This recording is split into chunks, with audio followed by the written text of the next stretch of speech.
Dan kali ini Indonesia boleh dikatakan King of Asia Tenggara lah sekarang, sebab mereka jadi satu-satunya negara layak ke pusingan yang ketiga. Dan aku harapkan Indonesia untuk kali ini boleh mencatat sejarah baru. Ini pun dah kira sejarah baru ni. Sejarah baru untuk layak ke World Cup buat kali pertamanya. Dulu AJ Indonesia buat perlawanan persahabatan dengan Argentina, kononnya buang masa, rugikan poin ranking FIFA. Nah sekarang, ternyata perlawanan tersebut bernilai tinggi untuk prestasi Indonesia pada hari ini. Saya yakin semua orang perasan yang bola sepak Indonesia sangat menggila. Setiap pertandingan, mereka akan cipta kejutan dan pencapaian mereka juga luar biasa. Saya tak tahu nak kata apa dah. Dan tak perlu nak ulas apa dah, sebab semua terlalu gempak, terlalu hebat. Apa pun saya berharap agar Indonesia dapat masuk ke Piala Dunia buat kali keduanya dalam sejarah. Amin Kang. Kalau jadi satu-satunya negara dari Asia Tenggara yang masuk ke pusingan ketiga untuk merayakan World Cup. Lepas tu dah confirm slot di Piala Asia. Aduh, sedap ni. Semua tahu Sedap. 18 negara Asia yang layak ke pusingan ketiga dalam World Cup dah pun ditentukan, dan satu-satunya negara dari Asia Tenggara iaitu Timnas Indonesia.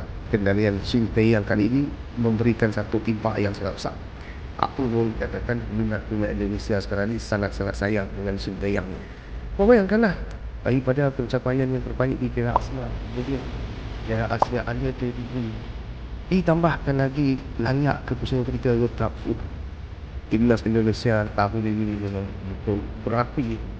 Namun sebenarnya Jaya. apakah proses yang perlu dilalui oleh Timnas Indonesia kalau mereka telah banyak minta? Kita lihat dalam pusingan yang pertama, bila dah tergolong dalam 18 negara ni, mereka akan dibagi dalam beberapa kumpulan. Dan untuk layak secara otomatik dapat slot di World Cup, harus dapat pertandingan pertama ataupun kedua.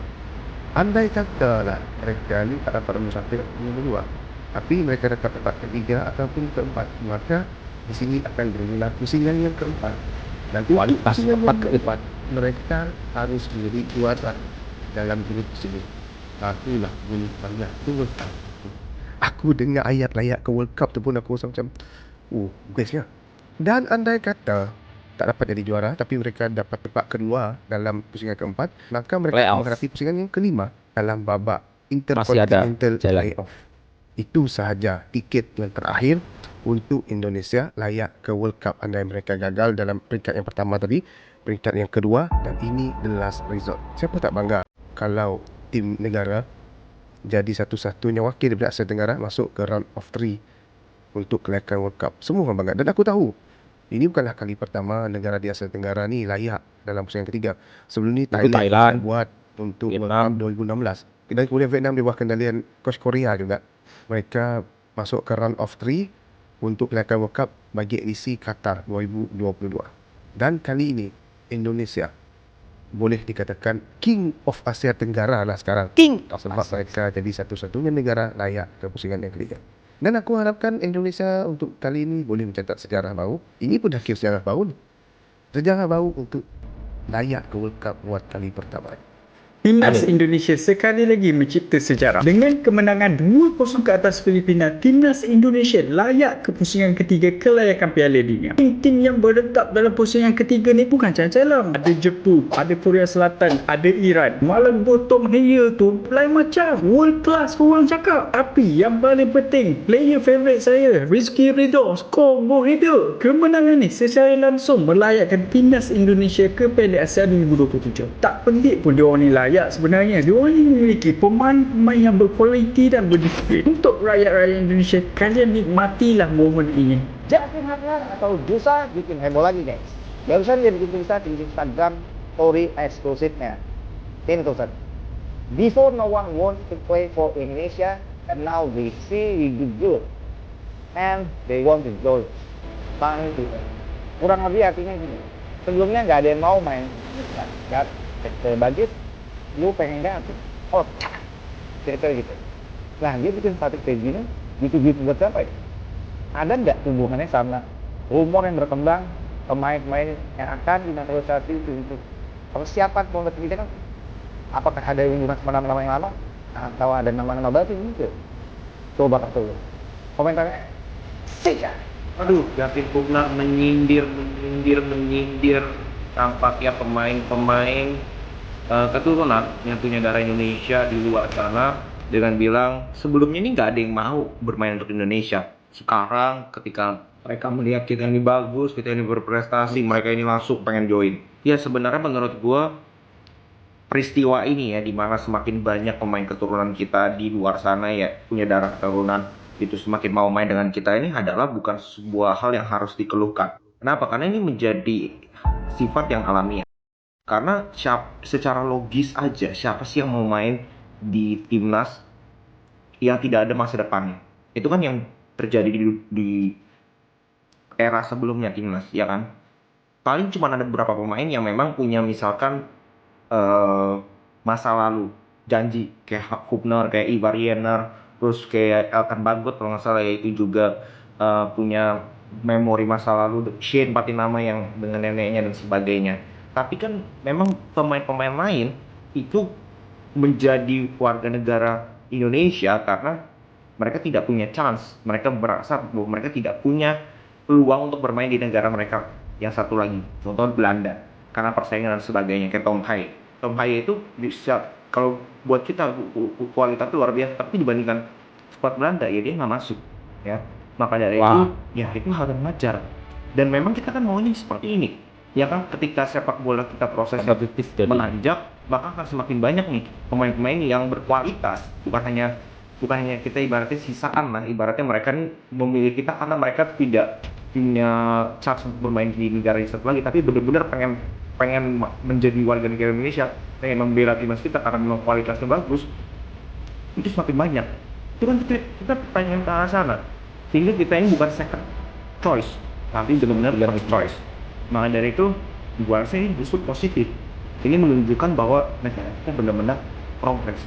Timnas kita benar-benar progres. Hingga semakin banyak pemain yang berkualitas akan datang ke sini untuk menjadi warga negara Indonesia dan menjadi positif untuk perkembangan yang semakin cepat lagi nanti menurut timnas kita. Itu menurut gua it's okay dan tidak ada masalah. Itu gitu dulu. Gila cuy, pernyataan dari Justin Hubner di story benar-benar ngena sih. Jadi kira-kira translate ini nih, sebelumnya tuh nggak ada yang mau main sama Indonesia pada saat belum ada kemungkinan lolos ke Piala Dunia kan ya. And now they see we do good, itu kayak sekarang kita udah bagus, sekarang kita udah berjuang menuju ronde 3 menuju Piala Dunia. Sekarang dia malah mau join gitu. Maksudnya joinnya telat, kenapa nggak pas berjuang dari bawah gitu.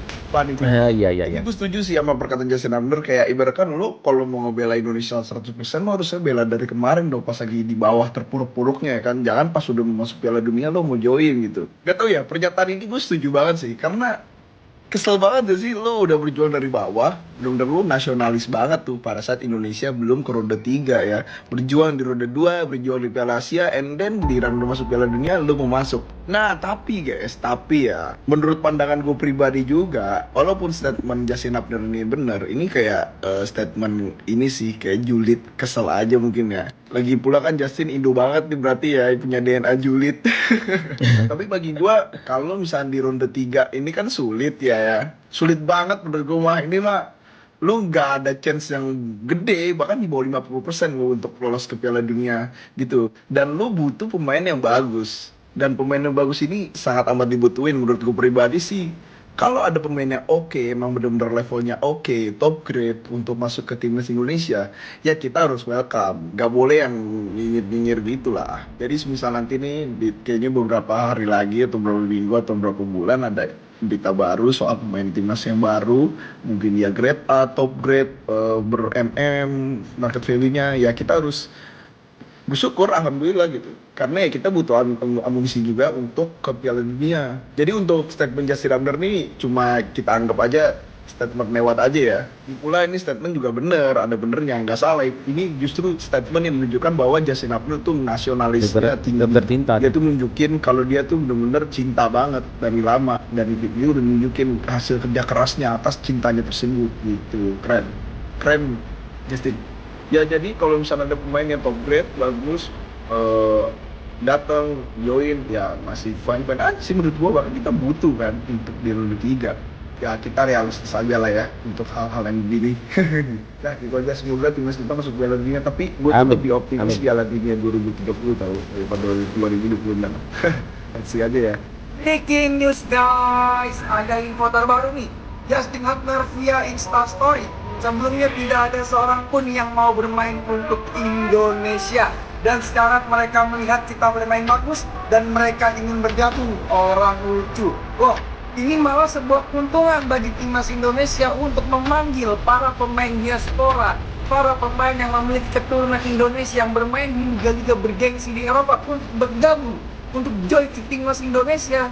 Karena timnas Indonesia saat ini akan menghadapi kualifikasi Piala Dunia ronde ketiga yang tentunya akan melawan negara-negara raksasa Asia yang sudah bermain langganan di Piala Dunia. Tentunya ini sangat berat.